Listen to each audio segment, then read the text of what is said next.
Mind the gap, mapping wearer-bystander privacy tensions and context-adaptive pathways for camera glasses.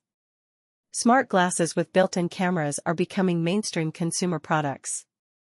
These devices offer compelling functionalities while embedding high-resolution cameras within fashionable eyewear designs. Ray-Ban Meta alone sold over 2 million units, and China's market is projected to reach 2.75 million this year, with 107% year-over-year growth.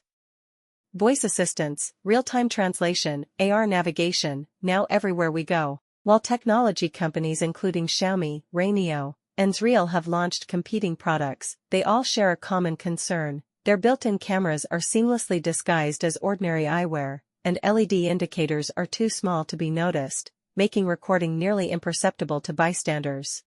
This creates fundamental privacy tensions between wearers and bystanders. Prior work has documented the challenges, explored contextual factors, examined perspectives separatively, and proposed various privacy technologies. We know conflicts exist. But how big is the gap? Which mechanisms can actually help?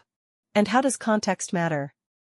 Therefore, we conducted the first systematic multi-stakeholder evaluation of camera glasses privacy. Insights from 2 studies inform our context-adaptive pathways for camera glasses. Study 1 surveyed 525 participants, wearers and bystanders separately, across 6 scenarios varying by setting and relationship. 2 key contextual factors derived from previous work.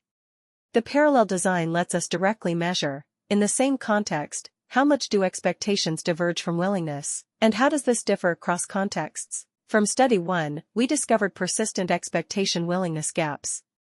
Bystanders expressed significantly higher privacy concerns than wearers. They also consistently demand stronger privacy protections than wearers are willing to provide. These gaps intensify precisely where protection needs peak. In gyms, 90% of bystanders would take defensive action, from avoiding cameras to confronting wearers. And only 41% of bystanders and 35% of wearers consider LED indicators adequate. Study 2 asks why it persists, and whether existing technologies can help. We conducted paired interviews with 10 dyads, each pairing an experienced smart glasses user with an HCI researcher. This combines practical insights with theoretical expertise. Together, they evaluated 12 privacy-enhancing technologies spanning 4 categories, and each mechanism was rated on 4 dimensions. Our evaluation of privacy technologies revealed 4 fundamental trade-offs. First, visibility versus disruption. Notifications noticeable enough to inform bystanders inevitably disrupt social interactions. Second, empowerment versus burden. Giving bystanders control requires them to actively defend themselves, shifting responsibility to potential victims. Third, protection versus agency. Automatic privacy systems protect bystanders but eliminate user recording autonomy. Fourth, accountability versus exposure. Post-capture protection requires users to surrender their own privacy through tracking. Context emerged as the primary determinant of privacy acceptability. One size doesn't fit all. Effective privacy protection requires different approaches for different environments.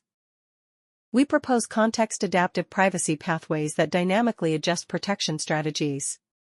The pathways recognize environmental characteristics through multiple signals, then deploy appropriate mechanism combinations: minimal friction visibility like LED indicators in public spaces, structured negotiation through audio alerts and preference broadcasting in semi-public environments, and automatic protection through geofencing or permission-based access in sensitive spaces.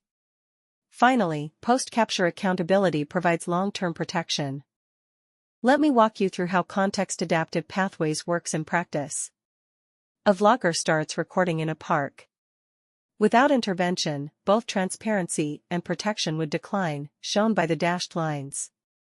But with our proposed pathways, when recording begins, LED indicators activate. This addresses bystanders' need to know. Then, as the crowd density increases, the design automatically triggers face anonymization, boosting protective measures. The key insight: protection strategies adapt dynamically as context evolves, rather than relying on fixed, one-size-fits-all mechanisms. In semi-public spaces like offices, the pathway works differently. Here, colleagues can preset their privacy preferences, and these are automatically respected through preference broadcasting. When the recording scope expands from individual to group, audio alerts are triggered to get explicit consent.